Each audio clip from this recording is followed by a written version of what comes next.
hit the ball.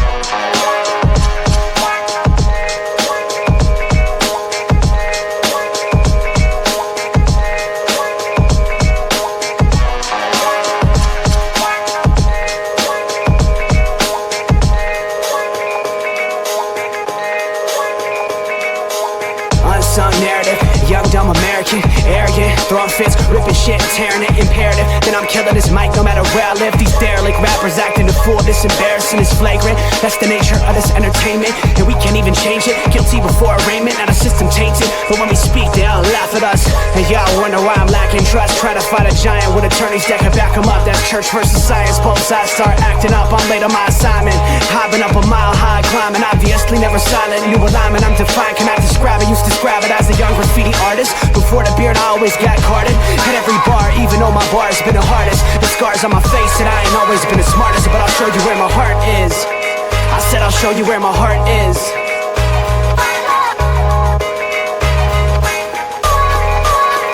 I can show you where my heart's at. See it on my sleeve, even if the beat stops my soul. Ladies and gentlemen, it is Tuesday, which means we're hanging out with the fellas. Little sports nonsense and whiskey coming to you live. Hanging with Robert. The others shall be joining us shortly. Pinky had to take care of some household repairs, it sounds like, possibly. So we'll see how it's going. Robert, He's 5 how you minutes doing? away. If I need to drag him by his ear, I'll get him here. Sounds good to me. And I am fantastic. I am going to be in a few hours celebrating my next lap around the sun. So I am in great spirits. I'm ready to get my party on. I'm ready to talk some sports with my boys. Ready to talk some absolute nonsense with the boys. It's going to be a great show. Yes, it absolutely is. We got a lot to cover.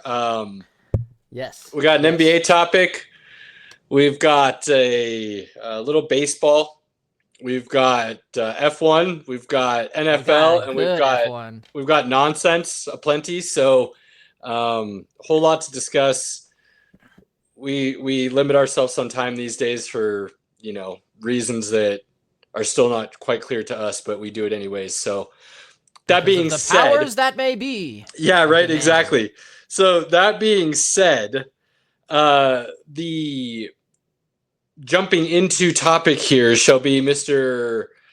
Nikola Jokic, Denver Nuggets, and what they do with their newly acquired acquisition in Jonas Valanciunas. So are you familiar with these stories, good sir? I cannot say I missed the last message because I was getting my hair cut. I did not realize we were talking NBA. So no, please enlighten me. I missed all of this. This guy doesn't even keep up with the group chat, I'll tell you. This is what we work with. It's on been a regular a day. basis. It's been a day. What can I say? I have not had a good opportunity. So no, enlighten me, my good sir. So news broke today, actually, on both of these topics, basically, with Jonas Valanciunas starting this morning off with giving his very vague thoughts about being traded to the Nuggets and whether he plays for Greece or he stays in the NBA. Nothing he said gave any clarity to anything. If anything, to me, it sounds like he really wants to just stay in Europe and doesn't want to be in the NBA anymore. So it's a bold move by the Nuggets to decide to tell him and his representation that they're not going to let him out of the contract. The buyout is not happening. And you can go ahead and report and be on this roster next year when the NBA season starts. Talent-wise, it's a great move. Backup center, a big that can play. There's really no downsides to him being on the roster at all. However,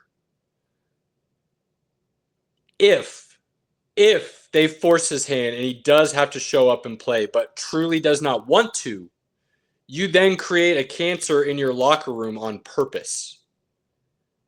I was just about to ask that question. You bring in someone who has told you they don't want to be there. Do you hope you change their minds during the course of the season? Winning cures all wounds kind of thing? Like, maybe. That is a huge risk to bet your season on over just releasing him and getting the cap space that comes with and then going out and spending that however you need to. Didn't now they you're just going to increase the NBA cap space? I mean, it's like the NFL, there's a little bit of Increments. incremental increases every year. Yeah, as long as TV deals and things stay where they need to be. So it creates a decent amount of cap space that they could use. The problem is you're not going out and using that to then replace with another backup big for Jokic of the same caliber or anywhere close to the same caliber as Jonas Valanciunas. This is a legit big who could start on a lot of teams. So the fact that he would be playing limited minutes as a backup role to Jokic is maybe part of the issue. Maybe he wants to be playing more minutes and starting, and because he's not doing that, that's why he's going over to Greece. Who knows? He hasn't really told anybody. So it's a very vague situation is a good way to put it. It's not unique. This happens a lot, especially with European players who want to go back over to Europe, kind of finish their careers out over there. They're getting decent money to do so still. Yeah, so guys get bought out all the time to go back to Europe. This is not a unique situation in and of itself. The uniqueness is that it feels like at this point, I'm convinced everybody knew that this was his intention, and the trade still happened. Which then you have to wonder, well, why does Sacramento want to bring on Saric? The only thing I can think of really is it's an expiring contract. So that helps. Cheers, good sir. Pinky's in the house. Musketeer has joined. So the expiring contract could help. I other than that, I don't know why Sacramento makes this deal, to be honest with you, because there could have been a buyout and they could have just used that money elsewhere. So on Sacramento's part, it's an insanely weird move. The Nuggets is obvious. It gets rid of a bad contract in Saric. It brings in a great backup center in Jonas Valanciunas. And if he bounces, you free up some more cap space. Not ideal, but it makes sense for the Nuggets in basically every way you think about it. So it'll be interesting to see what happens and whether or not they can change his mind is how I feel at this point to come back and play. Jokic, though. Bold move, Cotton. Let's see if it pays off. It is. Very bold move, for sure. Absolutely. For Jokic, though, there's all this speculation now because it came out this afternoon, basically, that he's not going to sign the 3-year deal that he could do right now with the Nuggets. That would net him basically $212 million over 3 years. Duh. I wish. Like, honestly, it's a duh move. And the fact that people are speculating, like, oh, this means he wants to see what they're doing and he's going to leave the Nuggets and he wants to trade. I'm like, no. He waits a year until next offseason and he can sign a 3-year, $270 or something like that $1 million deal. We're talking like a $60 million difference. 80. If he just waits a year. 80? Okay, fine, 80. It's a big deal. Why would you not wait the year? Like, business, okay? Makes business sense in all aspects. So Nuggets fans, don't read or listen to any of the crazy stories out there. Anybody writing those crazy stories, congratulations on your clickbait. A bunch of people are going to read it for no reason. But Jokic isn't going anywhere. He's retiring or he's finishing his career in Denver. I've said that for a very long time. I can't imagine that scenario playing out in any other way unless the Nuggets traded him, which also don't see happening because you're talking about a doomsday scenario. And Kroenke mentioned it, and we've talked about it. Like, if you're a franchise, it would only make sense to do that. I don't see any of those things happening, so no worries. Jokic is here to stay. Even if Jonas Valanciunas does not sign with the Nuggets, they still improved. Even if you want to say it's incrementally, they still improved this offseason. They took the defending champs at this point to 7 games, basically missing 2 starters in Game 7. Like, this is not a team that's on the downward side. They're right where they need to be with or without this guy. They're just better by, I think, a noticeable margin if Jonas Valanciunas is on the roster. So let's wait and see what happens there. Let's wait and see what happens. Pinky, do you have anything to add to the Jonas story? I mean, it's a win-win for the Nuggets. If he comes and plays, he's a good backup to Joker. If he decides he wants to go play in Europe because he hates America, not hates America, but doesn't like the leadership that's happening, that's fine as well. We get it, but then we get that extra salary that now we can go out and sign another guy to take that spot. Now those options may not be as good as him, but we would still have some options. So at the end of the day, it's still a win-win for the Denver Nuggets. So Agreed. Robert, does that feel like you've been now caught up on the latest? I would say so. Any questions left lingering there, good sir? Nope. All right. Onward we move, ladies and gentlemen. F1. Oh, we're going there right now. Oh yeah, we're moving into things because the NFL topics are a couple, and we're moving into NFL season here, NBA offseason. I'm going to discuss a little baseball ever so slightly after the F1, but that'll move us right into NFL. Yeah, we're moving, baby. Okay, all right. Because I figure F1's got some conversation this evening. Yeah. Ladies and gentlemen, Silverstone took place this weekend. As far as I'm concerned, it is the race of the year.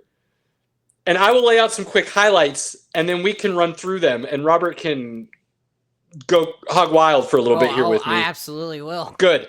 First off, I feel like we had an entire race within the first third of the race, and there was actually only like 2 or 3 laps of actual racing within that time period. Crazy. Rest. Rain was the story everywhere and anywhere for this race. And the decisions and strategies used that played out over the course of this race made or broke quite a few teams and people. And it was wild to watch it play out over the period of time. Nico getting his first podium. Woo! And Robert, I might be way off here. And if this makes one of our clips that we post out and the people can correct me, cool. But I went back a little bit and started looking at where he starts and where he finishes. This dude might be top 3 or 4 racers on the grid.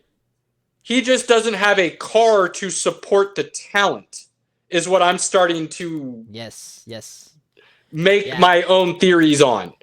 But he gets his first podium in history after 289 races. Absurd. The longest anyone has had to wait. Crazy. Awesome. So awesome. After this weekend, I'm going to admit flat out, I am becoming a Max Verstappen fan. We'll talk about that a little bit. Max Verstappen. Piastri, I'm out. Ooh. Clean out. There are a couple things he did that I am not a fan of in any shape, way, or form. Will not be rooting for the young man. I'm not going to say I'm rooting against him, but definitely will not be a fan of Piastri. Lando, Mr. Consistent. Class act. Mercedes, what's going on? Ferrari, what's going on? Start in there somewhere, Robert. Where would you? I mean, that's kind of like some highlights. What do you want to go into first, good sir? My favorite part of one. I can't say my favorite part, because there's so many. One of my favorite parts is watching Charles Leclerc just absolutely berating himself for how he's driving. And everything that is happening with the car, like, insane. And I mean, and this will tie into the Nico thing. I mean, that Hulkenberg takeover on Hamilton was just chef's kiss. Clean. I mean, again, Caleb said it earlier. I mean, he went from P19 to P3, essentially the last one on the grid. Insane. And Ferrari could not find their legs. They stayed consistent, but couldn't find that extra oomph. They're still chasing a lot there. They still have a lot to figure out with this car. Mercedes, it absolutely destroys my heart. As soon as Russell was like, "Oh, we're gonna put on slicks," I'm like, "This is not ending well." Yeah, a little early on that move. They got a little, and I'll be honest, I blame Russell on that. Totally. Because by all radio communications they showed, it sounded like he kind of made that call. Yeah. Based on what he told them the track conditions were, and then as soon as he gets out there, whoop. Yeah. I mean, and that was one of the best part. I think it was the Haas vehicles. They were in tandem doing 360s. Oh my gosh, that was crazy. That was great. But yeah, and my boy Kimmy getting knocked out, not any fault of his own, just his car got rear-ended, so that was disappointing. So yeah, Mercedes, not a good showing at all. And McLaren, you are witnessing cracks, ladies and gentlemen. There are cracks in the team, there's cracks in their strategy, things are happening behind the scenes. It was very evident in the race this weekend, especially with Piastri and his 10-second penalty he was awarded and how that was treated. He did his best trying to not say anything, but he still was a bit of a pompous ass, in my opinion. Oh, that's putting it very kindly. I think he yeah. acted like a little bitch. I'm gonna call it straight out. Damn. Um, This will go viral. that's fine. Like, let's be honest. Like, you brake check Verstappen, who's right behind you, and as far as I'm concerned, the only reason you do that is because you feel very concerned that he's going to overtake you on that restart as soon as that safety car leaves. Because he's either going to get a better run, or he's going to get the DRS, or he's going to get some kind of stream behind you and you're going to tow him. Like, whatever it is, it felt like that move was strictly based on the fact that you're scared of Verstappen directly behind you on a restart. And you tried to do something that would cool his tires off, that would change his line, his thought process, his strategy. But it was a brake check. And the fact that Piastri is trying to act like that's a within the normal standards of acceleration and deceleration, slowing down, braking, accelerating for that situation. Like, dude, I get you want to put that space between you and the safety car to make sure you don't gain up on it when you're full go again after the first turn or two. But then be better at how you're managing your speed up to that point to begin with. Absolutely.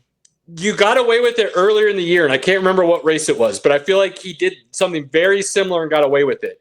But this time was even more violent. Verstappen was right behind him and had to obviously move to avoid an accident. And then Piastri comes out and acts like there shouldn't have been an issue. Then, to make matters worse, McLaren comes out and says it was unfair. They say it on the radio. They say it when they try to fight the penalty. So now Piastri's sitting here thinking like, yeah, exactly.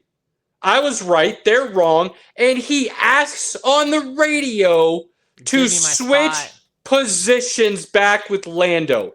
Like Lando did something to lose the position.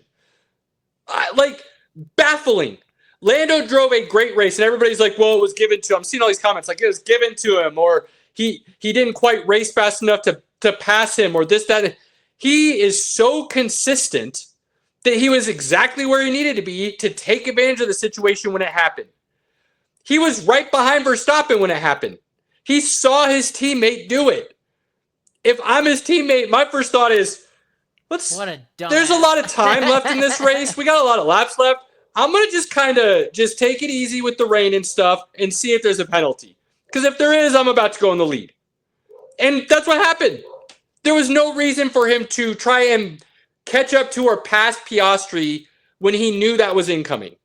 So kudos to Lando for driving a great race, winning at home in Silverstone. Beautiful, immaculate. Loved watching the race. A lot of fun. Loved that track a lot. And Piastri acted like a little bitch. Oh, absolutely. I'm not trying to like make headlines. I don't know how else to call that. Any other sport, I see somebody acting like that, especially towards a teammate. Come on, man, call it like it is. And one of the comments, I mean, this was off grid and everything, like this was on the race, but when they're doing their racers, the winner's interview, and he looks over at Nico for his first podium win, and he's like, how do you feel that it's made out of Lego? Like, I would be ecstatic, first off, because that's pretty freaking cool. Like, that is a one-of-a-kind, nobody else has type situation.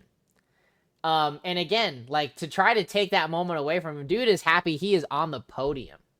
And the best comment he made to follow up to Piastri's snide comment was, my daughter gets to play with it now, too. My daughter loves Legos. She'll love to play with this. And Piastri is just kind of like, doesn't know how to respond. Love it.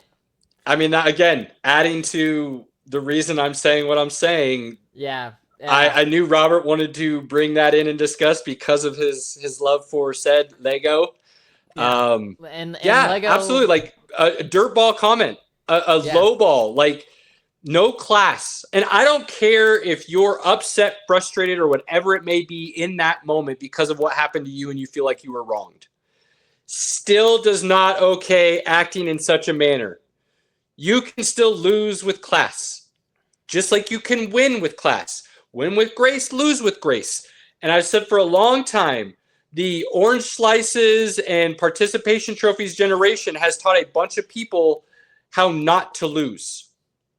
And so when they do, they don't know how to deal with it. and we get this. And it looks like entitlement and ridiculous nonsense that shouldn't be occurring. Now, I'm not saying people didn't act like asses back in the day either. Before all that, they did. But my point being, they knew better. And now I feel like there's a whole generation that doesn't quite understand that you should still handle yourself in a loss the same way you handled yourself in a win. You're just not happy. You're sad. That should be the only look difference. Well, and that's one of the things that I'm being a rookie this year, kind of, and already having a team going into this fight. With Kimmy's issue, not for Silverstone, but last weekend when he hit Max Verstappen in the rear, and he didn't say anything, was beside himself, and went over to the Red Bull hospitality tent and apologized. Not only did he apologize on the track, he went over to their hospitality tent and did that. That is a class act. That is, hey, that was my F up and things. And again, I mean, but you own it, right? And that's the thing, is Piastri is not owning this problem. He is blaming it on it. He's trying to blame anywhere else but his own self. And again, after what happened 3 weeks ago when they crashed into each other there, that was kind of one of the Achilles heel moments, is now they are starting to slowly unravel, and McLaren's going to have some issues, I think, coming up. That's where I wanted to go next. But real quick, before, I want to kind of get your thoughts on this. Because while I don't disagree, I think Kimi is a class act based on everything he's shown so far. But I also believe part of the reason he went over there afterwards is because I think him and Verstappen are boys. And they have a friendship outside of the track. Russell and Max do not like each other. No. So had that been Russell and Max, I don't think happened. I'm just saying, I don't think you see Russell go over there after the race and have a conversation like Kimi did. So I think we're starting to, as the season plays out, not just see chemistry issues and things building within teams or falling apart within teams, but you're also kind of seeing the behind the scenes kind of friendships too that can lead to Max can opt out after this year. And he could go drive somewhere else. On certain stipulations. We're not there yet. By all accounts, it sounds like they're going to hit those stipulations. We'll see. We will see. But by all accounts right now, it sounds like those are very well going to come into play. So then you start wondering, Russell keeps talking about how he feels safe in his seat. Maybe not so much. So then you start seeing maybe teams unfolding as things get tighter down the stretch here, leading into, as Robert just mentioned, McLaren and what everybody thought maybe 2-3 weeks ago, the dream was two guys who were buddies and they're going to just fight it out, clean racing. Then the issue happened where everybody was trying to blame Lando for the crash. Heard some things and saw some things afterwards where really Piastri kind of made a dirty move. So it could be a 50-50. You could even, if you want to argue, I would hear arguments that it was more on Piastri than it was Lando. I'd hear it the other way too. I'm just saying. There's legit arguments to be made for all of that. And then you start hearing things coming out where maybe there's not as much camaraderie and sharing of information between the garages as one had originally thought, even though that's what Mr. Brown is going to force them to do because he wants the Constructors' Cup, not necessarily caring about the Drivers' Championship, right? So it's very interesting to see now after this race and the way Piastri handled himself. Now, it looked like he was ecstatic for Lando on the podium. I'll give him that. It looked like he was happy for his boy on the podium, if you will. I mean, as happy as you can be after you think you got screwed, right? Now, they kind of ignored Nico, but I'll give Lando a pass for that because he won at home. So he's ecstatic. He's not really paying attention to other people, per se. I think that's proven true only because he remembered to grab Nico's helmet to bring it into the cool-off room. Lando did. That's what I'm saying. So I'm saying even though Lando may you want to say he ignored Nico on the podium, fine. but I don't think it's malice, if you will. I think it was just simply, I won my home track. I'm really excited. All right. I will agree with you on that. Piastri doesn't get a pass. No. He could have done things, and he did not. Yeah. I'm giving Lando the pass is because he came in with Nico's helmet. Like, dude, you need this here. We got to have it here, and kind of like helped him out and like, explained why. Like, so because of that gesture, that's where I feel like Lando was just excited, kind of everything going on. Didn't really, he's not paying attention to that necessarily. Piastri, I think, was very aware and didn't give a shit. Absolutely. I could be wrong and pass for him then if he did, but everything else that he said and did says he knew and didn't give a shit. So yeah, I think you're right, and I think there's a crack, a schism. How big in the overall scheme of things is that within McLaren right now? I don't know, but I do think it will continue to grow. It absolutely will, and the next F1 race isn't for a few weeks. The next one's on the 27th. 3, right? They basically had a 3-week break. Yeah, we got a big break. Which I did want to come back to this because you mentioned this earlier. You are now becoming, a Max Verstappen fan. So please elaborate on that. So I was never not a Max Verstappen fan. But when I don't even know what we call it anymore, Pinky, but just me being the sports nerd that I am or whatever, the Almanac Light, because I try to follow so many things but don't go in depth enough on all of them. I don't know. Like, I knew what Hamilton was doing back in the day and the run he was on. And I knew Max Verstappen and the situation that got him that title that many felt should have been Lewis Hamilton's. I was very aware of all of that when it happened, even though I wasn't following F1. So because of that, I naturally was like, not a Max fan. Like, my guy took away some history there. I don't like that. Even though it was no fault of his own, right? But that's why I didn't ever root against him. I just wasn't a fan of him. But now, as we follow F1 more closely, and I start doing more research and trying to learn a little bit more and get to know things a little bit deeper, the things I learn about Max and hear about Max off the track sound like just a dude who's gold.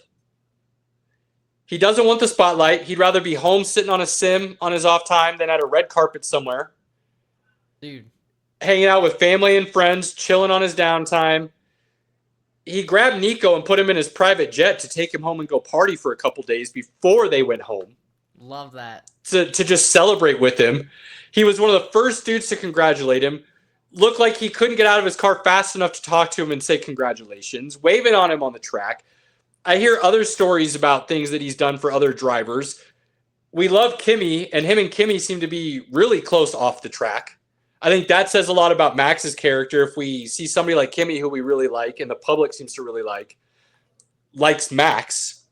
So all these things are starting to build to where now I'm like, all right, it sounds like I'd like the dude, and we could hang out and have a drink, have a conversation, or just relax. And you really like F1, teach me.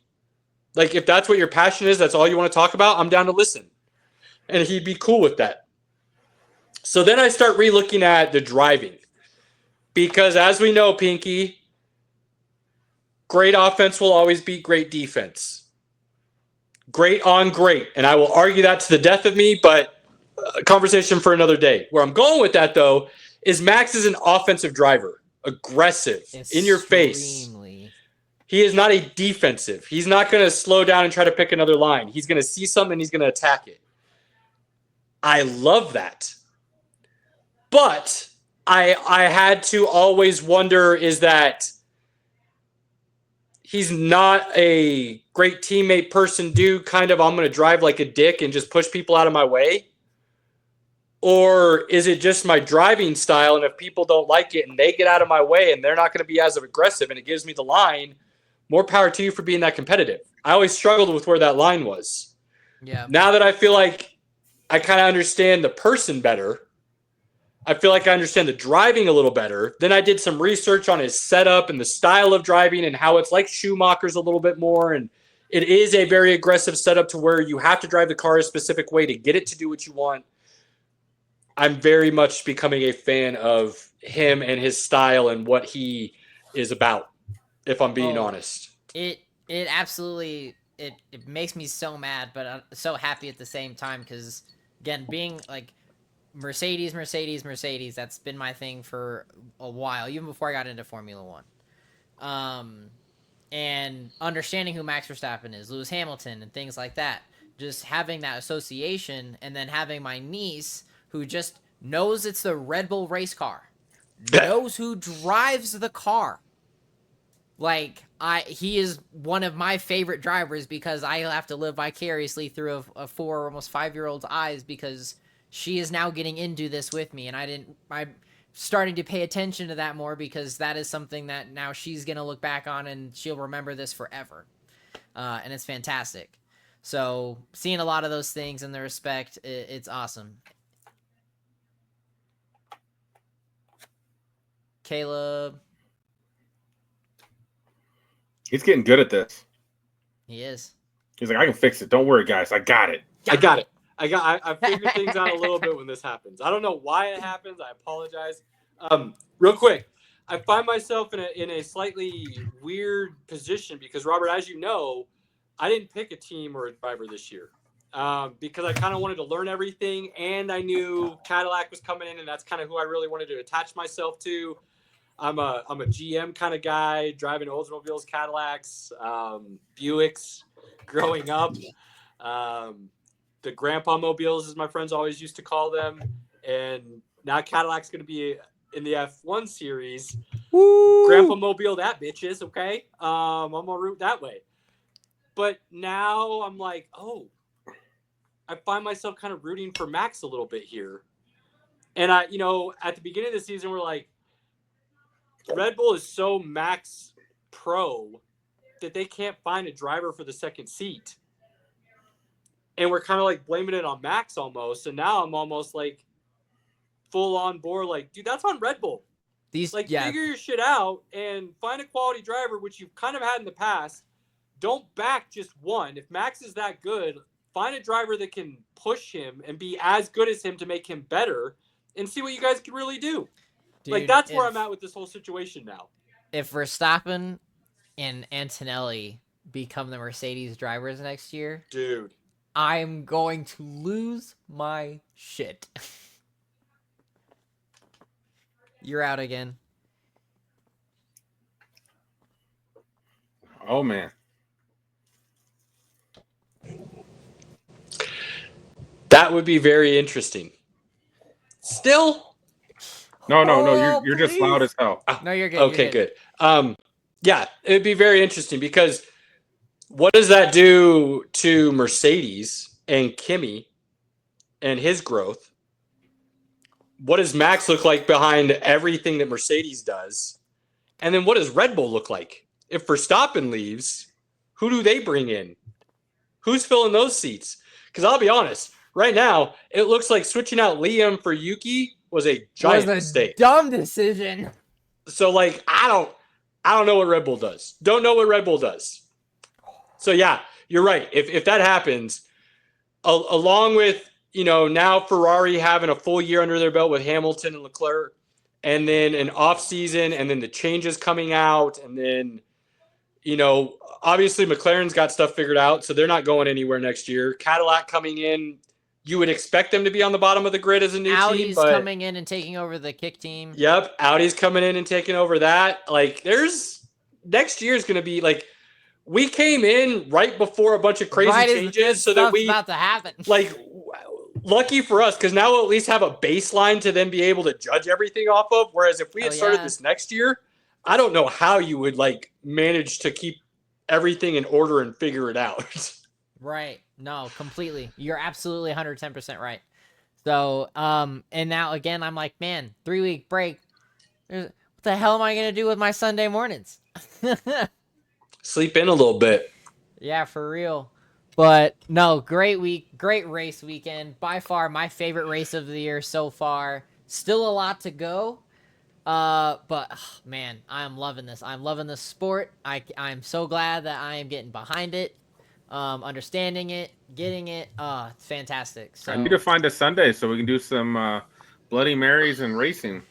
I'll take a look when That there's would a be good fun. weekend. Yeah, we should try to do that. That would be fun. I do want to see changes to make overtaking more prevalent. That is the one thing I would like to see more of. You just don't see it as much as, and maybe that's because I started watching NASCAR first. And over the last couple of years, kind of getting behind that a little bit more and trying to learn, which got me to F1. So I've kind of left NASCAR behind a little bit, which I am bummed about. There's too many things to watch, and it's hard to watch them all, especially when you have little ones. So picking and choosing is really tough on me when it comes to sports. I don't like doing it. But you see a lot of passing in NASCAR, a lot of passing. And then you go to F1 and you basically see zero.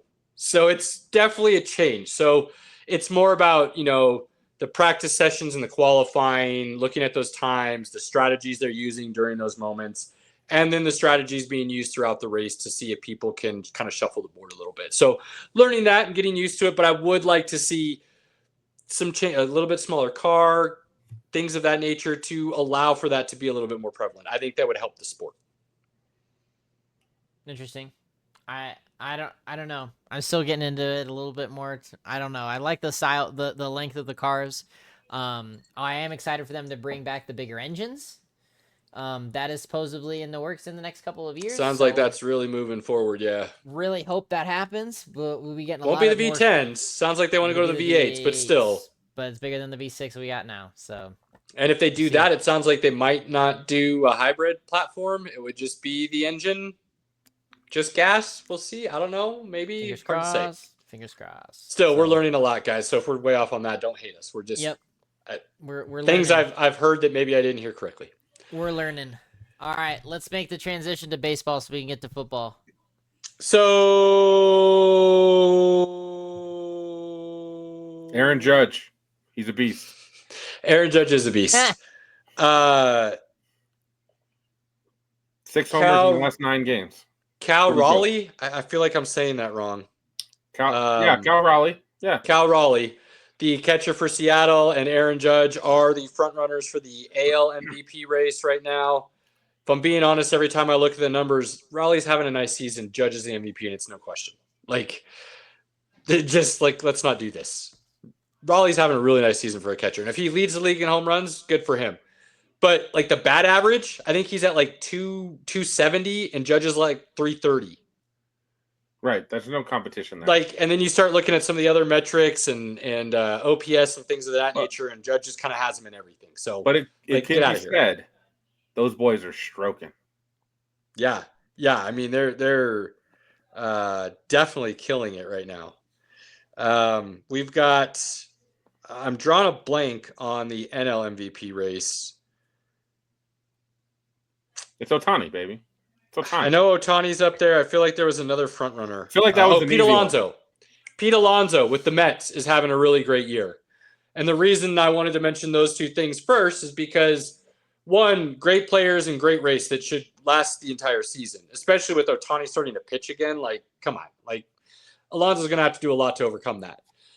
But because of the season Alonso's having right now and the way he's swinging the bat and the fact that he feels like he's in a really good groove, he is not joining the home run derby for this weekend. The Polar Bear is going to opt out of the home run derby, unfortunately for the fans, because he is one of the fan favorites and one of the dudes who just goes yard beyond yard a lot of the time with his dingers. He hits bombs, for those that know that reference.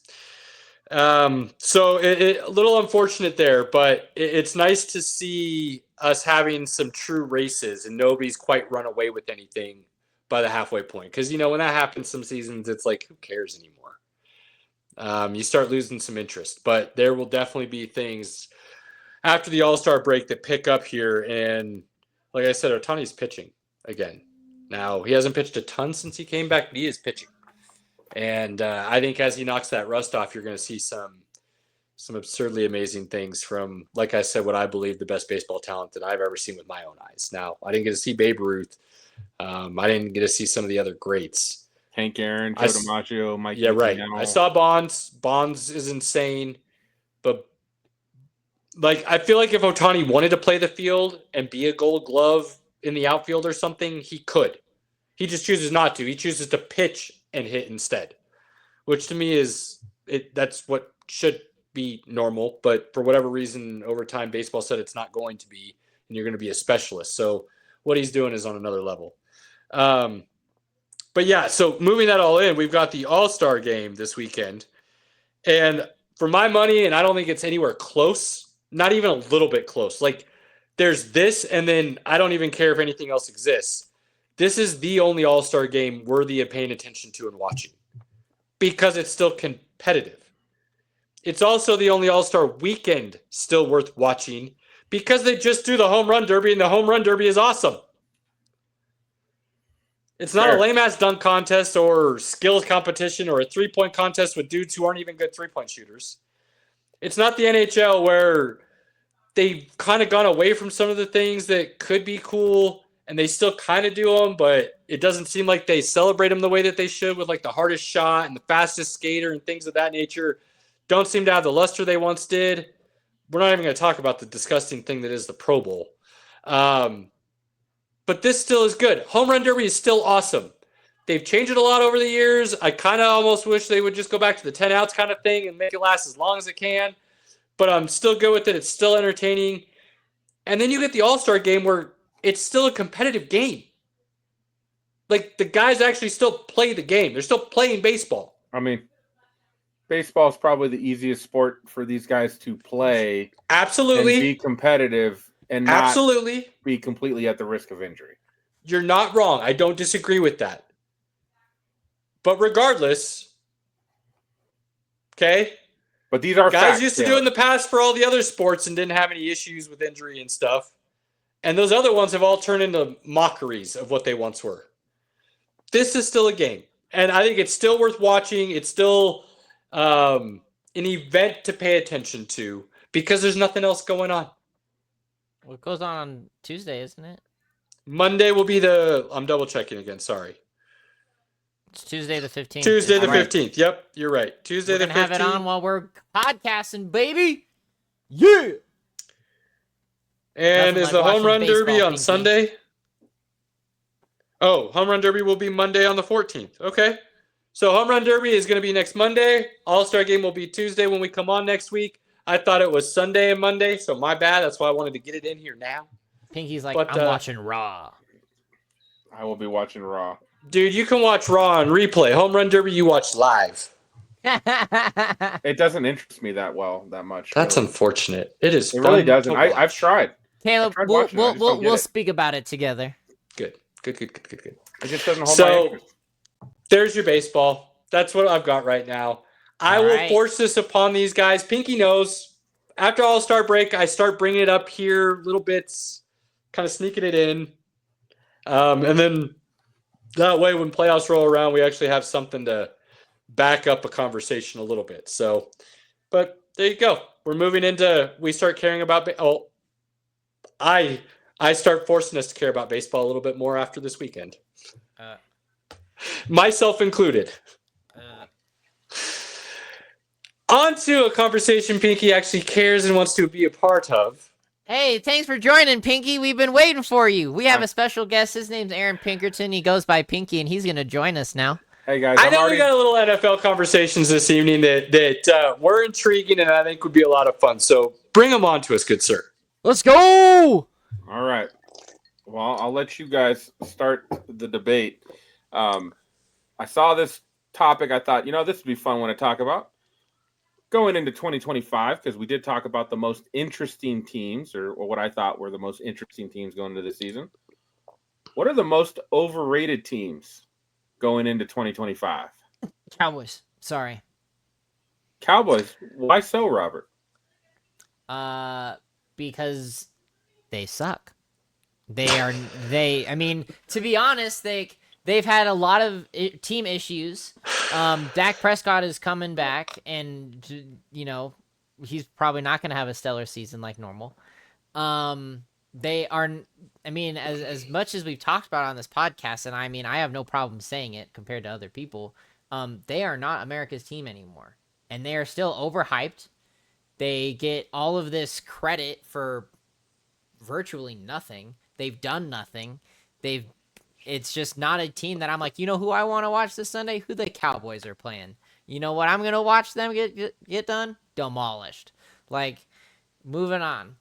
That I don't enjoy it. That is a time past now. That is not any of the big teams to be in a conversation with when you're trying to watch football on Sunday. Till this guy ends up with CD Lamb as his first pick in fantasy and now has to pay attention to every Dallas game this upcoming season. Don't you wish that crap on me? I am still the champ. No. I am the champ in our fantasy. Taylor, you can have a little bit of that juju going into the draft, baby. Now, Robert is not wrong in this case. Would you like to help, land this plane? Would you like to help land this point for him, or I can do it because I got some thoughts as well. I will allow you to land this plane because I'm actually very intrigued by the Cowboys this year. So it's not about intrigued, overhyped.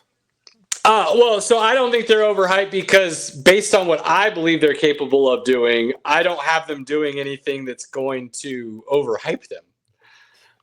So, I mean, I guess we'll have to wait and see. We haven't quite gotten to the point where a majority of the talking heads are releasing their season predictions and stuff and what they're really expecting. I don't expect a lot of people to expect things from the Cowboys this year. I think a wild card is definitely within the realm of possibilities of what they're fighting for. So with that being the expectation, I don't feel like they would be overhyped in that sense going into this season. So again, you're taking it from a very logical point of view, but a lot of the media and a lot of the talking heads, logic happens with everything except for these guys. Sorry. And then also a lot of their fan base get them to this point that I can feel that they're overhyped because Robert has to hear about them so much. And that leads to his hate, and he lets the hate flow through him. So is that their fan base, though, now, or is that the media because they know it's going to draw the numbers? I feel like their fan base has actually, over the last couple of years, become one of the actually more tolerable fan bases. Because they get their hopes up, and then they're like, yeah, we suck.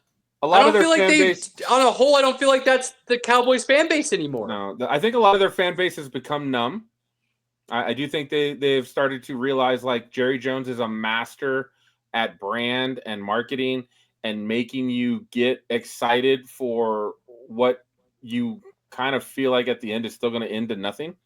Rob Schneider, we suck again. To land this plane, the reason why the Cowboys are overhyped is there are some folks who are expecting them to compete with the Eagles in their division and the Commanders and compete with the powerhouses of the NFC. And I don't see that happening. I don't really like the George Pickens pickup. I think he could be good. I'm not a George Pickens guy. I'm not. I think you want to talk about maybe him being a head case, fine, but I think the talent is definitely visible. But to me, I'm not taking on that head case. I want no part of that. I want no part of that with the Dallas glam and glitz and all that. Okay, I see where the star, if you will, him being in the light of that star, you feel like will only amplify the head case issues. Because I want guys. That's who a fair. I can't. Okay. And I want them to work hard, play hard, build a true team. But at the end of the day, they still have Dak Prescott, and we see it time and time again. He puts numbers up, and yet at the end of the day, he doesn't get it done when it matters most. And for whatever reason it is, he just doesn't do it. So I can only understand how the fan base can be numb. On top of that, I don't think they're going to do well on defense without Dan Quinn. I think that's going to be a major issue. Well, how'd they do last year with Zimmerman being the lead dog? Not great. Zimmerman or Zimmer? Zimmer. Okay. Yeah. Not great. So then now you bring in another one. Now they had a lot of injuries last year on defense. To be fair, Parsons missed a lot of games. Lawrence missed a lot of games. That secondary was banged up most of the season. but I don't think they did a lot of things to improve that part of the team on top of a new head coach as well. That we don't really know a lot about. That's always the sticking point, right? With the Cowboys. There's always two sticking points. One, Jerry talks about going all in and then seemingly does nothing to back up said statement. And two, they seem to draft really well on a regular basis, but then they don't go out and fill the holes they need to round out the roster, which then leaves them in a position where a lot of the times over these last couple decades, their depth is lacking. And when they get an injury, they then become very vulnerable in whatever position that is, whether it's the quarterback or the defensive line, linebacker, wide receiver, like running back. They always seem to have this issue. Now, it could be argued they might have gotten enough linebackers this year, maybe. George Pickens and the wide receiver core could have solved that issue, maybe. They brought in a bunch of running backs who can play if they're healthy, maybe. So I think with Dallas, there's a lot of these, more so than any other team this year, I think in the NFL, there's a whole lot of what ifs and the big, if everything goes right for us, we could be here. But the likelihood of all of those pieces going right for them at the same time is so astronomical. The fact that they put all the eggs in that basket is a wild move. It's not even a bold strategy cotton move. It's just a wild move. Yeah, I'm just not sure about him at all. And I hate seeing the media. And again, they get views, they get clicks. It's not quite the Cowboys' fault anymore that the media latches on because they know people are going to watch and they're gonna click on the videos and they're going to listen to the takes and all that. But I just feel like, again, they're continually overhyped, and I don't like it. So that's one. Caleb, who would be an overhyped team for this season?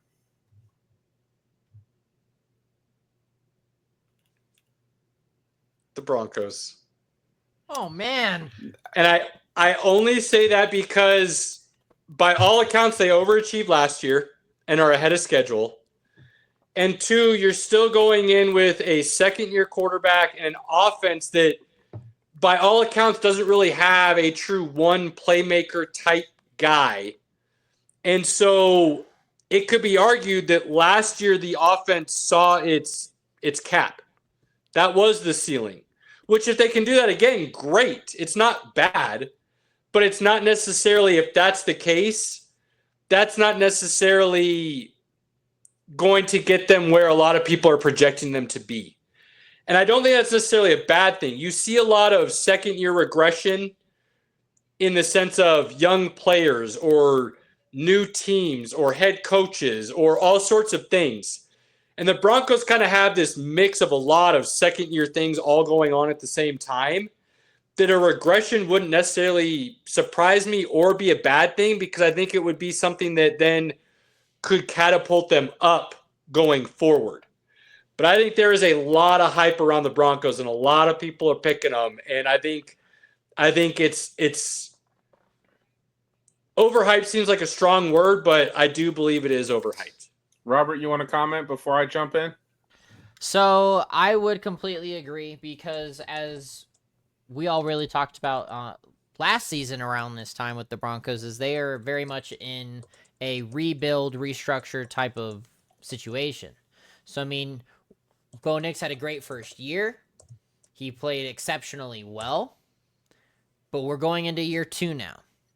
Year 2 is kind of, I don't want to say make or break situations, but that's where your character is really tested. If you got lucky or if you're consistent. So I would absolutely agree with that. And to be honest, it's also one of the big fears that I have this season is, what are they going to do? And for that reason, I feel like a lot of other Broncos fans should feel the same way, because it is dynamically a new team. I mean, they are still putting pieces together and trying to figure some things out, but that also hasn't produced a ton of success. There's been successes, but not a lot of it. And they're still trying to work out the kinks to make that solid team. So, I mean, it'll be kind of a hit or miss watching him again this year. And I know Pinky's going to have a lot of frustrating comments, and he'll probably say he's done watching at halftime. There might be a few games like that. Yeah, potentially. Pinky, I think, and I can't wait to hear your thoughts on this after you let us kind of spew our nonsense here. I think the Broncos offense, for me, there's a few others that are kind of up there, but it's right in the top 3 of biggest what ifs this season. Because you've got an RJ Harvey coming in as a rookie running back that they specifically seeked out when there were some other options available that I would have gone with. What does Troy Franklin do in the second year? I mean, that was Bo Nix's guy at Oregon. They drafted him a lot on what they saw on tape, but also because that chemistry there. Does he take a second-year jump and become a 2 or show flashes of maybe being a 1 going forward? Can Cortland Sutton keep up his consistency? Does J.K. Dobbins, who I think is the most talented back on the roster right now, but we all know the health concerns, can he play a full season and give them that depth? Does the offensive line look as good as it did last year? Like, I'm not worried about the defense at all. I would have been if they didn't add those extra pieces. And I would have been sitting there going, can they repeat what they did? Like, they kind of broke out. They got some contributions from guys you didn't expect. Can they do it again? But they went after and filled those defensive holes and brought some key veterans and talent. I'm not worried about what the defense does at all. I think they'll be just as good as they were last year, even if the numbers don't quite say that. But that offense has all sorts of question marks. And I struggle to think of an offense that I'm more what if about than that offense. The Bears and the Jags are up there with Denver. The Jets. Nah, I'm not really a what if with the Jets right now. I was just throwing that out there because, you know. I'm thinking about teams that have weapons and we've always felt have wildly underperformed. That's, to me, the what ifs. Jags, Bears, new head coaches coming in, offensive-minded. We believe there's weapons that were underutilized. Let's see what happens. But you talk about the Broncos, nobody's sitting there going, Broncos have a bunch of weapons that didn't blow up. What's going on? A lot of people looked at that offense last year and were like, how do they keep doing that? Where are they getting these contributions from? How are they putting up these numbers? Where are they scoring? And it almost seemed like a different guy every week. That's a unique offense to then also put up wins at the same time. And they're going to do that this year just like they did last year. I can't think, am I missing another offense that is going to be similar? Maybe Arizona? Maybe you could put Arizona kind of in that same ballpark offensively wise. But they are more weapons that were underutilized, I think. Not kind of, and I hate this term because it just doesn't fly with me, but Jags, right? Just another guy. Like, that's what a lot of people say the Broncos offense is, just another guy. But they did work last year. So, like, can they repeat that? Where do they get the contributions from? Like, that's very interesting to me. And because of all of that, overhyped, I think, to me, even though I'm a homer and I'm a fan, I feel like that is a legit overhyped team at this point. Solid. Pinky, hit me. Where are we thinking?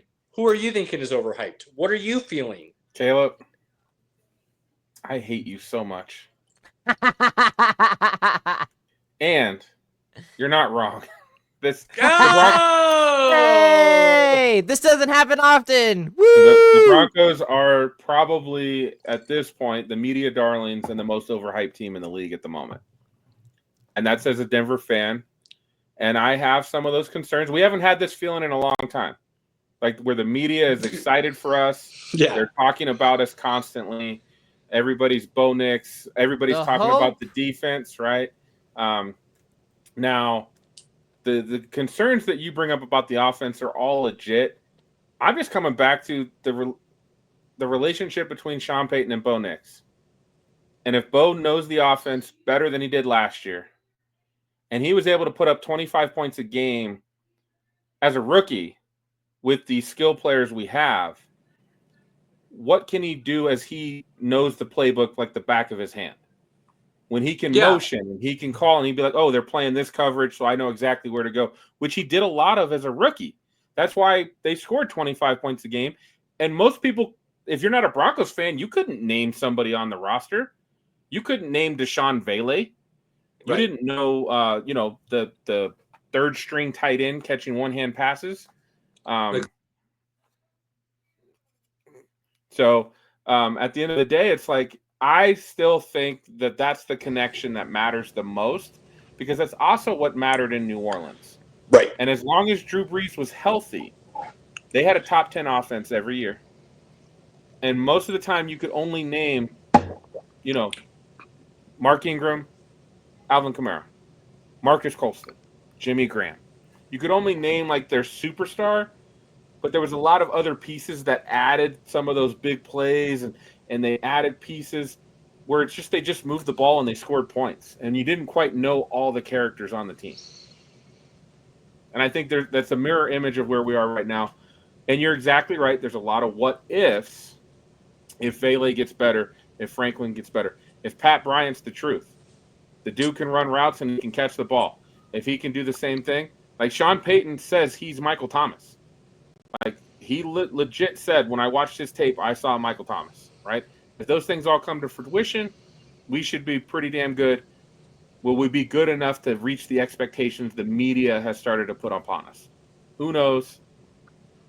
I'm still excited, but yes, we are very overhyped, and I can't even argue against it.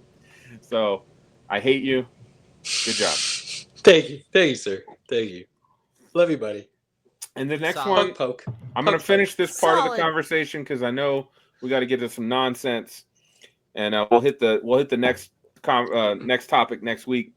The other overhyped team, and it's very similar to the Broncos. And I think you probably know where I'm going. Well, actually, Go ahead.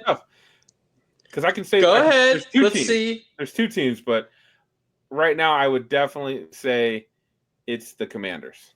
That's what I was gonna say. Woo! I wanted to say, Cheers, gentlemen. I don't know if we've ever all been on the same page at the same time. I Let's wanted to say the go. Bears as well. The Bears are pretty overhyped too. That was my second pick. But the Commanders are really overhyped, and they That have was a lot. my second pick. Let's go. They have a lot of the similarities of the Broncos. Just theirs is a little bit different. Their defense is not good. Yeah, they didn't do a whole lot to make me feel better about that situation. They did not. But Dan Quinn is a genius, so he always seems to piecemeal it together to be at least middle of the road. Dan Quinn normally can put a defense at least that's aggressive and can turn the ball over. They may not be good 20-20, but they can usually get some turnovers. Yeah. And that's an equalizer. Let me throw this out there, Pinky, and then please continue on your ramble and address this when you feel the need. But people putting Jaden Daniels in the top 5 is absurd. Straight, what the hell are you thinking? Please put down the crack pipe. Let's have a conversation about this. How did you get there? What the hell? For me. Like, I can't. And this is somebody who said I would be taking Jaden Daniels 1, Caleb Williams 2. We're on record with that. And I'm still sitting here going, really great rookie year. I was saying before CJ Stroud got hurt, I'd have him as my MVP because of what he is doing as a rookie and for that team and this, that. I was saying last year, Jaden Daniels could keep certain things up. I'm on board with that. He didn't. So more Really good quarterback. Don't listen to He Caleb. is not top 5 in the league right now. That's crazy. Moral of the story: don't listen to Caleb. I will listen to an argument that he's top 10. I would probably agree he's not quite top 5. If somebody wants to make an argument for it, I'm willing to listen. I won't tell them they're an idiot. Yes, you. But I would say it'd be a tough conversation because I've still got Burrow, Lamar, Josh Allen, Patrick Mahomes. Those are the top 4 guys. And I'm sure I'm missing a 5th. I like Matt Stafford a lot. I have Baker.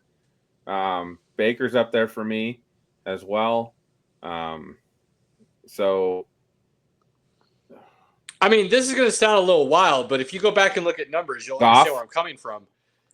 Right now, I be very willing to say Caleb Love is above Jaden Daniels. Oof. Caleb Love is the youngest roster around him. Jordan Love, Caleb Love. What am I? Sorry, North Carolina basketball fans. I apologize. Came out. NFL fans, apologize even more.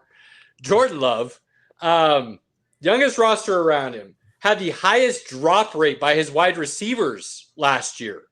If you go back and look at tape, like some of those drops were in very key moments. Otherwise, their season looks a lot different. Packers ain't packing. I know Pinky's not as high on him, but you put Kyler Murray in a legit situation with talent. Like, to just put Jaden Daniels in the top, like Dak Prescott, I would probably say is a little bit better than Jaden Daniels right now. And that's not a knock against Jaden Daniels. We love the talent and the player and what he did last year.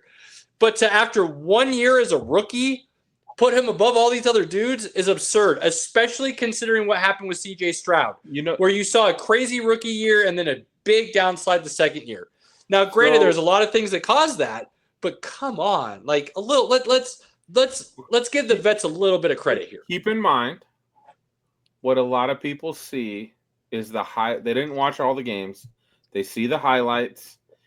They don't know how we got to that moment. He had a lot of comebacks. He was clutch when it mattered most. He was. Absolutely. At the end of the day, when you looked at the box score, you were like, wow, he had a great game. But you didn't see that he struggled for like 2.5 quarters. And then he started running the ball. And then after he started running the ball, then he'd hit a pass here or there. He'd get into a rhythm. And the next thing you know, they were moving.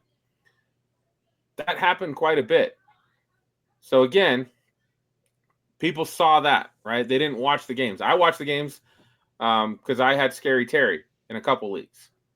And so I was always like, okay, let's see what's happening. Let's see what's going on. But I saw there were times he was inconsistent. And that's, again, he was a rookie. That's going to happen. So he played really well. Again, I would still agree he's probably top 10. I don't think I can. Yeah, I'd have a hard time dropping him out of the top 10, but to just call it top 5 and just that's the end of the conversation, I think is a little wild, especially considering, Pinky, you and I have talked about this a lot over the last couple of years. We kind of feel like we're in the golden age of quarterback play in the NFL. Teams are starting to understand that you can build an offense around the talent rather than force the talent into the offense. Square peg, round hole is not as prevalent as it used to be, especially at the quarterback position. So that allows more potential to shine. And it's fun to watch. It's fun to watch. Well, next week, we'll have a conversation around these sophomore QBs a little bit more in detail. And we'll talk about all 6 of these guys from last year. Name all 6, just so the people know what's coming up. You got Caleb Williams, Jaden Daniels, Drake May. You've got Michael Penix. You've got Bo Nix.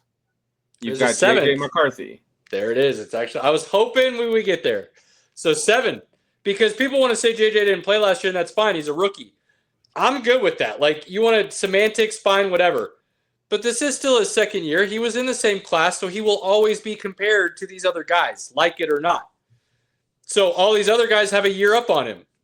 Hit the ground running, JJ. Your old coach said you were the best quarterback in the draft, no questions asked. I have said, after going back and kind of reevaluating you and things, I saw quite a bit of potential that you just didn't get to show as much of at Michigan because they wanted to win a certain way and you ran it to perfection. And if you're a quarterback that's willing to eat your ego and your numbers for the greater good of the team, a la Jalen Hurts kind of situation, and that's just one example. I'm not saying other guys don't do that. But if they're willing to do that, can go a long way for the franchise. So it will be very interesting to see what JJ does next year, a year behind his counterparts. All right. Robert, you're up, baby. Let's talk some nonsense. To our counterpart, the nerd expert for our segments of the week, I give you Robert. That's right. There's been a lot. Should we do that every week? That was pretty good, huh? We might have to do that. We might have to. That's pretty solid. We'll keep working on it. We'll keep working. All right. So we're going to get this out of the way so I don't spend too much time talking on this later. Dune Part 3, as officially confirmed as of today, as the title. I'm a little disappointed.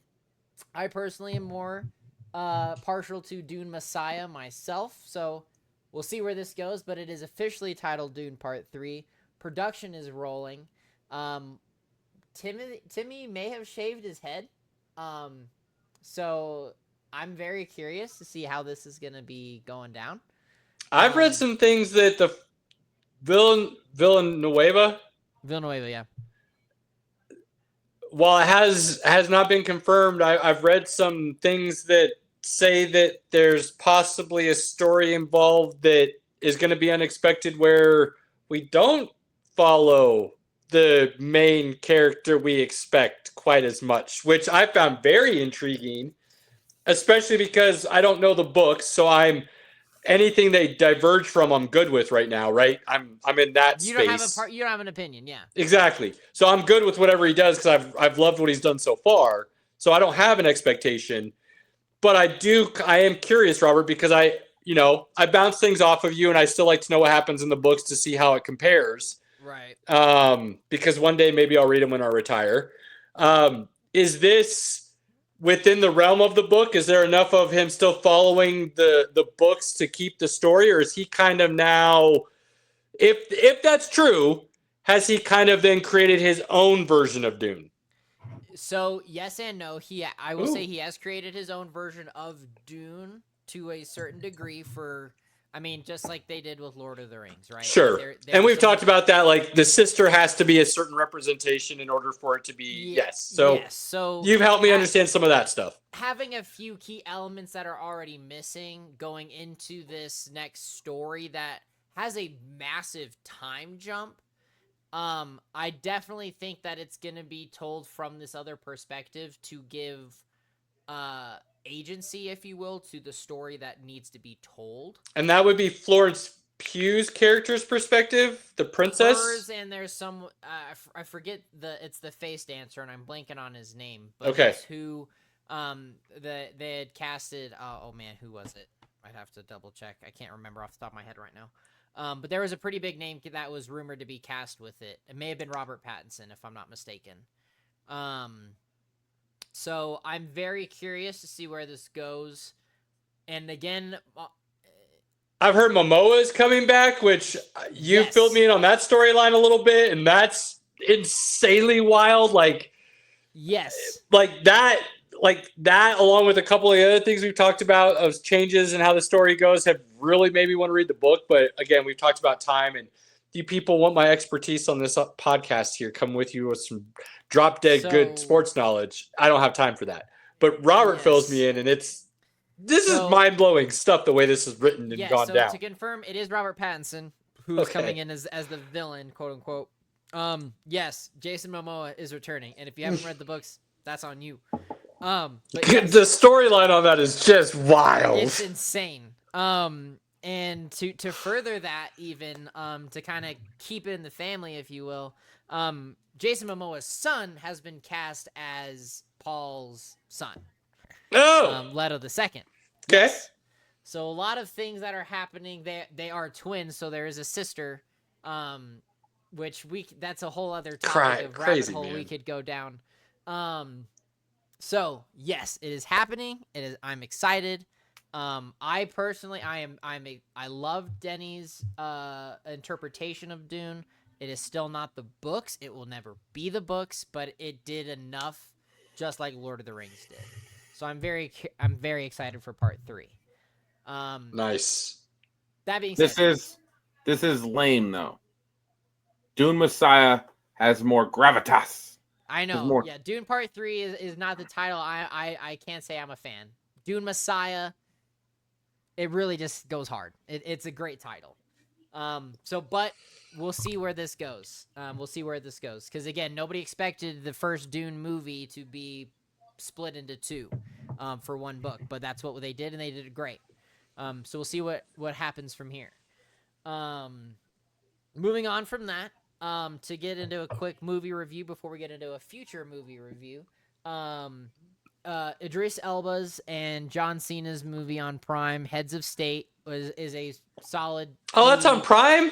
It's on Prime. It's free. Why didn't you guys tell me that? Like, you're sitting here talking about it, and I just figure it's a movie theater movie, so I just ignore it altogether. If you had told me it was on Prime, I could have literally watched it today and had a conversation right now. Oh, my bad. Yeah, no, it is on Prime. So we'll failed me, gentlemen. Sorry. You failed me today. All right. Well, note to self for the chat. Classify how the movies are released. But yes, no, it's on Prime. Check it out. It's a quick 2 hours. It's nothing major. Solid. It's not like a top tier movie by any means. So it gets a strong B+ buddy cop type. Is it like the other guys level? It's not as comedic as that. Okay. There is some seriousness to it. There's a lot of seriousness to this. So is it more action comedy than comedy action? Yes. Yes. Okay. The action is legit. Yeah, the action is cool. And I mean, also and this is just being one of the OG Prime TV guys is the kid from The Boys, Huey. Yes, Huey. He's fucking in awesome. This movie, and Jack Quaid is in and he plays one of the best characters in the movie. I like Huey. All right. And I watched some behind the scenes stuff, and I was like, oh, cool, because he had been doing a lot of stunt work for Novocaine and brought that into this movie, and it was just really fun to see. Nice. So I really enjoyed it.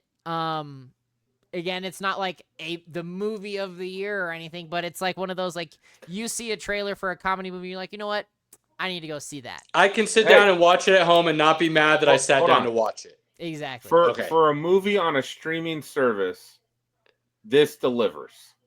Hey, that's all you need to know. If we're talking about a movie on a streaming service that has delivered, it is either A, going to be Gorge, or B, on Apple TV, or B, Hulu with Predator Killer of Killers. Those are out of the park. Those are tied for first.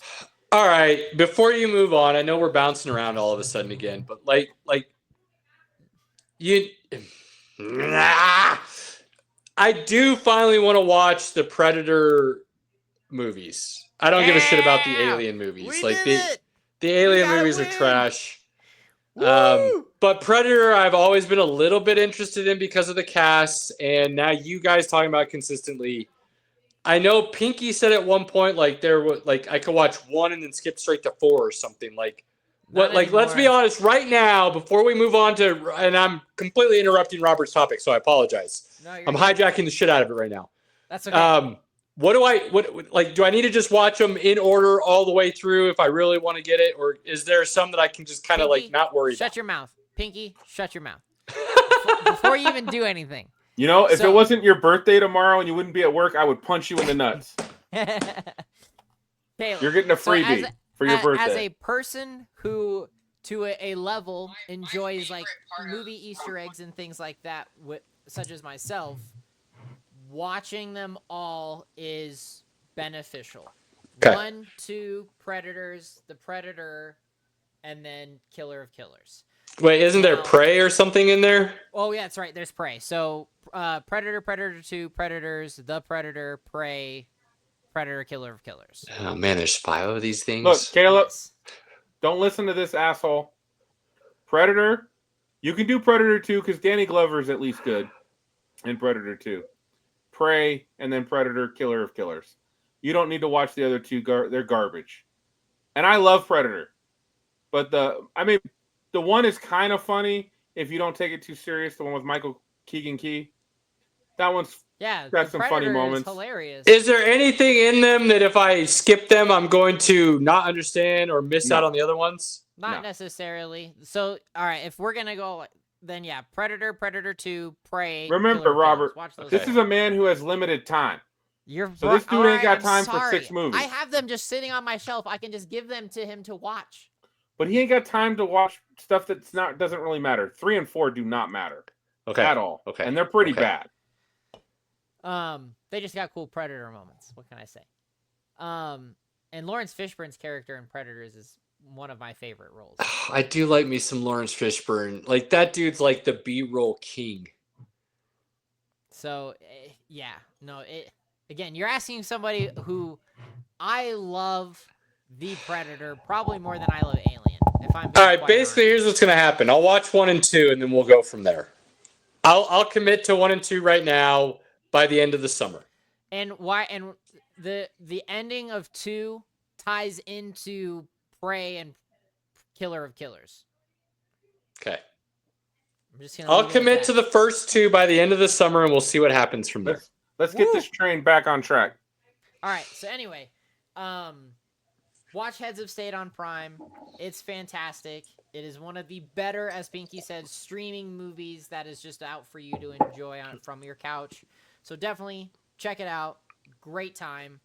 I mean, I would say even it has some better CGI moments than some of the Marvel movies that have come out recently. That's fair. So definitely check it out. I think it was Prime and MGM because Prime owns MGM. But either way, highly recommend. Good quality, good family fun. Check it out. All right, that's done. Get move done. Throw it out there. You have a fun 2 hours. Go watch it. Now, the future movie review that you spoke of that everybody really wants to know what you're talking about is Superman is a hit. Oh, we're on that already. Superman is hitting. That is this weekend. Pinky and I are going on Thursday. But you feeling like real good about that already? I'm feeling solid. And because you've been very skeptical, and what you felt about some movies that have come out here recently has not been as glamorous as you had hoped, I guess is maybe a good way of putting it. So you've been very, I guess reserved might be the right way to put it, about Superman and Fantastic Four. Those are the 2 that you've been very kind of like, I don't want to say too much. I don't want to feel too much. Like, absolutely, and there's several there, and they are similar reasons, but very. He just doesn't want to get hurt again. That's all. He doesn't want to be hurt again. Again, I mean, this is the first DC movie under the DC Studios letterhead. This is a make or break for them. Wait. Hang on, help me understand this, because I think I've missed that news. So this is not, technically speaking, it's Direct Link Studio is DC, not Warner Brothers. Warner Brothers is more the parent company at this point rather than the main source. Correct, because you have Marvel Studios, you now have DC Studios. I did not realize that. When did that happen? When James Gunn took over and scraping the universe. I mean, that makes sense. Okay, so this is his first release under that. This is the first movie underneath that. Okay. So number 1, that is a make or break situation going forward for a lot of the stories. Number 2, they, not just DC, but Superman itself currently as a movie has the chance to do the unthinkable and actually beat Marvel. Because Marvel is grabbing at shit right now. I mean, let's be honest. Trying to hold on. Is there a bigger superhero in comic book history and world history than Superman? Batman, but yes. Worldwide, do you think Batman's bigger than Superman? Do you understand that the animated series from the 90s wasn't actually given an official title because everybody knew who the character was? So I'm not talking like, to me, I think if you went around the world, right, and you said name the best superhero or your favorite superhero or whatever, I think Superman's the one that's going to be more commonly talked about. Now, if you want to talk about what's grossed more, what's more media rights, all that stuff, yeah, Batman, like, fine, I get that. But I think, like, especially in third world, I think that third world's going to know Superman a lot more than they're going to know Batman. I would disagree. It would be Batman. I would agree with Caleb. Because Superman's story is so unique to an American's backstory that anybody could be Batman. And Batman has that notoriety no matter what. You're going to like micro. Yeah, I agree. Like macro. Because again, I have done the research. I don't think you have on this, sir. Superman is more widely known across the globe than Batman. No, I mean, you're coming from a comic nerd movie kind of perspective. I'm coming from a sports perspective. Superman is widely used worldwide for sports.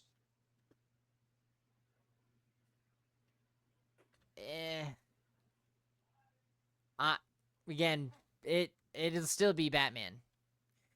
And if you want to fact check me on it, Caleb, you're out. You can absolutely fact check me on it. But I promise you, if you were to put into the Google who is more popular, Batman or Superman, Batman will be the person to come up. Yeah, but again, it's skewed to first world data. And a Not majority of the necessarily. world is not first world. Like, so what I was trying to say is, coming from a sports perspective, like Olympics is a good example. You don't hear people talking about, I want to have a Batman performance, or that was a Batman feat. It's Superman. But It's a that's Superman performance. It's a Superman feat, but and what everybody you're knows what referring that means to and what it relates is to. is an American term. No, Superman is not an American term. Trust That's me. what I'm saying. In the sports world, and that's where I'm coming from. Again, you're coming from a, if you want to say, legitimate perspective, from an actual comic book nerd movie perspective. But from a I'm just sports talking perspective, overall presence in general. I mean, according yeah, to but nobody Google, talks about Batman in the sports world. Nobody. Batman isn't mentioned Wait, unless you're Pinky? talking about a 1A and a 1B situation. according to Pinky? It's a Batman and Google, Robin. shut up, Caleb. According to Google, Batman is considered more popular in recent years due to a higher number of feature films, merchandising success, and relatable human struggles. Right, but I mean, that only backs up my point. That's a first world situation. Third world isn't on Batman like that. Like, and I think I don't, and I could be wrong. I don't have the ability to go do this research to where I'm talking about. But if I believe if you went and talked about one or the other, throw up a poll tomorrow. All right. that'd be interesting to see. We got this. Let's see what the people say. Regardless, I guess where I was going with that, Robert, to get to your point and allow you to continue on, then, is this is DC's biggest character, I guess, maybe up until the last couple of years. And if you fail with this, the whole franchise is done, right? You don't recover from a bad Superman, can Correct. you? No. You really can't. I mean, it happened with Brandon Routh. You had the Brandon Routh one, and then you came out with the Man of Steel. So yes, you can technically. But they didn't try to do a universe off of the Brandon Routh, right? Like, they tried continuing it from Christopher Reeves's story, but that was before reboots were like, oh, hey, the main thing to do. Right. So you're not building a universe, so there wasn't really an issue if that failed or succeeded per se. Whereas if this fails in that same way that those movies failed, can James Gunn continue to build his universe? Exactly. And that's where, from everything that has been coming out, it's been a bait and switch from the beginning with the trailers and the lead ups and things like that. I love that. So I am very much excited to see that. And currently on Rotten Tomatoes, it has 140 reviews and it is certified at 86%. Damn. So a very concise and very level. And that's basically critics giving that score, right? That is critics. And I'd be hard pressed to say that fans are going to hate this movie. It's Superman.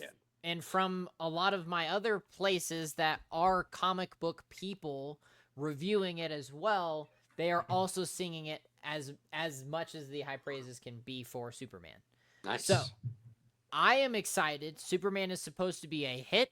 I see it Thursday and I'm seeing it Friday. I am so stoked. I mean, it's been, again, on my movies to see while I haven't been genuinely positive about it. It very much is a situation where it's a game time decision. And a lot of the times, except in certain cases, I do fall in line with where a lot of, in the middle between critics and actual people that review it. Which is why I simply sat back and said F1 will be the movie of the summer, because everyone will go see that. See, I don't give a damn about critics. I don't care what somebody else, if they want to deep dive. Was I entertained? And then was I entertained at a level that I want to watch that movie again? Sure. That's what matters So to Pinky. let me end this evening and this segment, I guess I should say, and then we'll end the evening on this, Robert. And I would like you to kind of give a quick thought on this. Yeah, lay it on me. For somebody who isn't, I feel like I was always more well versed in Marvel than I was DC for whatever reason, and so I'm really struggling to now, for lack of a better way of saying it, kind of catch up on DC lore. But I've heard that this Superman is going to have a lot going on. Yes. Is it going to introduce us to, because James Gunn kind of feels like he's the epitome of finding the weird and not irrelevant characters, but not necessarily the ones that everybody knew about or wants to see, which in the sense of Guardians of the Galaxy was a good thing. But is he bringing in characters like that into Superman, or is he bringing in big hitters that you should know if you're even a little bit versed, or if you're not well versed, these are big hitters that you should be learning about? And I know Green Lantern's in it, so I'm kind of aware there, but I'm learning about which version of Green Lantern, and you guys kind of helped me with that. So I'm curious your take on that thought. So great question. You're gonna get a mix of both, because I mean, if I were to say the name Metamorpho, that probably means nothing to you. Yeah, I know. He is one of the original comic villains from 1965. Okay. But what this does, because, and I don't want to use Avengers as an example because it's not that great, but I really don't have anything else to back it up with. So Metamorpho is a very unique villain. He can really turn himself into anything and become just about anything, but he's so obscure, and I'm not sure where this story goes, but Lex Luthor has a hand in that. Well, everybody knows Lex Luthor. That is his Joker to the Batman. Like, right. That is, and that is it, right? So with Lex Luthor and some of these other villains and these other characters coming into play, because James Gunn came out and said, we're not doing origin stories. These are worlds that are already set up. Right. So you're being propelled and thrust into this new world with some of the things that, hey, here's your safety blanket you know about. You can kind of bridge off of this, but this is also going to span new people, new things, new Justice League. We know Superman comes from Kansas. We know Batman's parents died. Like, we don't need them to tell us that again. The only thing that stays consistent is Batman's parents dies, Superman is from Kansas, and Uncle Ben will always stay dead. Like, that's just it. Is he running off of, for lack of a better way of stating it, because I don't know how else to say it, comic book storylines like Marvel is? Or is he kind of just, I know these characters and their backstories, and I'm going to kind of make up my own thing? So he is basing it off, I forget the exact Superman comic, but he is basing it off of a Superman comic, bringing in those other elements. Because again, and I mentioned it 2 weeks ago when I was on the podcast, that they are coming out with a Lantern series with Hal Jordan. Right. But at the same time, you have the other, and I'm totally blanking on his name, the other Green Lantern, and then you also have Guy Gardner. Well, that's Guy this Gardner, one. And then there's another then you one. have Okay. the from the animated series. He's one of the most popular ones. John Stewart. Yes, John Stewart. So I guess I do know a little bit. So John Stewart and Hal Jordan are doing a series together, but you also have Nathan Fillion coming in and playing Guy Gardner. Will this all tie in comic-wise with the stories of what's actually happening in the comics with what he wants to do with Batman, and or is he just like picking and pulling random things from the DC universe and mashing them together? In a sense, he's mashing them together, because the other story that we're getting, if it gets written, he hasn't settled on anything yet, is in the Batman Brave and the Bold. Right. Damian Wayne is present, his son. So that means we've skipped all of the other Robins and everything. So it all just depends on where a lot of the, again. So this Superman is a huge deal. Like, not just a little bit of a huge deal. It's a really huge deal. It is the big deal. Which, to end on this thought, and that'll be in the coming weeks as we get through this, is with Fantastic Four, as it is the beginning hope for DC. Fantastic Four is Marvel's last hope to make a cinematic story again. To kind of reset and salvage what they had built. Correct, because now they are in complete unraveling disarray. In my opinion. So you gotta pick a lesser of two evils. Again, I'm excited for both. If I really am gonna pick one that will probably be better than the other right now, from what I have seen, it will be Superman. After everything I've seen with Fantastic Four, I can't say I'm super excited for it. I mean, I was excited to see Superman. I talked negatively about it, and I will own that through and through. But I was still more excited to see Superman. Because I think Zack Snyder, while he had a good vision, that's not my Superman. And I'm just going to leave it at that. All right. I like it. With you. Man of Steel is a perfectly fine movie. Man of Steel is great. Wait, hey, we don't. Easy. Gentlemen, easy. We'll come back to this. Final thoughts, Robert, go. Again, movies are back in the box office. Go see them. You can't go wrong with anything. How to Train Your Dragon, The Jaws Anniversary, Superman, F1. Just go to the movies. Enjoy it. It's a lot out right now. Turn off reality. Reality is not good right now. Don't turn off completely, but escape for a couple hours. Have fun at the movies. Eat a bunch of popcorn. Drink too much soda. Just have a blast. Pinky, good sir. I second all that, Robert. Great job. Let's see Superman. Let's have some fun. Woo! Love it. Ladies and gentlemen, it's not the dead season. It doesn't exist anymore. If you need something, if you like sports, hit us up. Get in contact with us. We will find between the three of us something for you to be entertained by. And it may not even be sports. That's why we have the nonsense. Because we do have other likes and interests, okay? Yeah. So one way or the other, we can make sure you get through this to football if that's what you're really needing, okay? We can help. On that note, spend that quality moment. Take advantage of them with that inner circle, your family, loved one, friends, whoever you may consider that to be. Do not waste those moments and let them go by. Please take advantage of them when you get an opportunity to. On that note, to everybody that likes, follows, shares, subscribes, whatever the word you want to use is, if you support us in any way, cliche as it may be, you do not know how much we appreciate it. Thank you. And guess what? We're out until next week. Peace.